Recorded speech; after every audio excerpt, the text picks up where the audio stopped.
ভারত পাকিস্তানের মধ্যে চলমান উত্তেজনার প্রেক্ষাপটে দুই দেশের মধ্যে অবশেষে একটি যুদ্ধবিরতির সিদ্ধান্তে পৌঁছানো হয়েছে। এই গুরুত্বপূর্ণ অগ্রগতির পেছনে রয়েছে যুক্তরাষ্ট্রের সক্রিয় কূটনৈতিক উদ্যোগ, বিশেষ করে দেশটির ভাইস প্রেসিডেন্ট জেডি ভ্যান্সের প্রত্যক্ষ হস্তক্ষেপ। সূত্র জানায়, কাশ্মীরের পেহেলগামে বন্দুকধারীদের এক হামলার পর ভারত ও পাকিস্তানের মধ্যে সংঘর্ষ আশঙ্কাজনকভাবে বেড়ে যায়। এই প্রেক্ষাপটে গত শুক্রবার সকালে যুক্তরাষ্ট্রের শীর্ষ গোয়েন্দা কর্মকর্তারা একটি উদ্বেগজনক তথ্য হাতে পান। তথ্যটি এতটাই সংবেদনশীল ছিল যে তাৎক্ষণিকভাবে হোয়াইট হাউসের উচ্চ পর্যায়ের আলোচনা শুরু হয়। আলোচনায় অংশ নেন ভাইস প্রেসিডেন্ট জেডি ভ্যান্স, পররাষ্ট্রমন্ত্রী ও অন্তর্বর্তী জাতীয় নিরাপত্তা উপদেষ্টা মার্কো রুবিও এবং হোয়াইট হাউসের চিফ অব স্টাফ সুসি ওয়াইলস। তথ্যটি পাওয়ার পরই ভ্যান্স প্রেসিডেন্ট ডোনাল্ড ট্রাম্পকে বিষয়টি অবহিত করেন এবং সিদ্ধান্ত নেন ভারতের প্রধানমন্ত্রী নরেন্দ্র মোদীকে সরাসরি ফোন করার।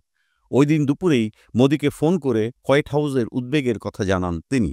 ফোন কলে ভ্যান্স স্পষ্ট করে বলেন, বর্তমান পরিস্থিতিতে ভারত পাকিস্তানের মধ্যে নাটকীয় উত্তেজনা বৃদ্ধির উচ্চ সম্ভাবনা রয়েছে। তিনি মোদীকে অনুরোধ করেন পাকিস্তানের সঙ্গে সরাসরি আলোচনায় বসতে এবং উত্তেজনা প্রশমনের বিকল্প পথ বিবেচনায় নিতে। ফোনালাপে একটি সমঝোতার রূপরেখাও উপস্থাপন করেন ভ্যান্স, যা যুক্তরাষ্ট্রের মতে পাকিস্তানের পক্ষেও গ্রহণযোগ্য হতে পারে, যদিও এর বিস্তারিত সিএনএনের কাছে প্রকাশ করা হয়নি। ভ্যান্সের ফোনালাপের পর রাতভর যুক্তরাষ্ট্রের কর্মকর্তারা ভারতের ও পাকিস্তানের উচ্চ পর্যায়ের কর্মকর্তাদের সঙ্গে টেলিফোনে যোগাযোগ চালিয়ে যান। তবে যুদ্ধবিরতির চুক্তি নিয়ে যুক্তরাষ্ট্র সরাসরি কোনো খসড়া তৈরিতে অংশ নেয়নি, বরং দুই পক্ষকে সংলাপের টেবিলে বসানোতেই গুরুত্ব দিয়েছে। পরে গত শনিবার বিকেলে নয়াদিল্লি ও ইসলামাবাদ যুদ্ধবিরতিতে সম্মত হয়।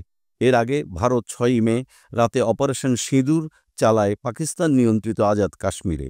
জবাবে শনিবার সকালে পাকিস্তানও চালায় বুনইয়ান উন মারসুস নামের একটি সামরিক অভিযান।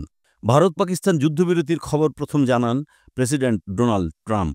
পরে এক্সে মার্কো রুবিও লেখেন, আমি আনন্দের সঙ্গে ঘোষণা করছি ভারত ও পাকিস্তান যুদ্ধবিরতিতে সম্মত হয়েছে এবং তারা নিরপেক্ষ স্থানে সংলাপে বসতে রাজি হয়েছে।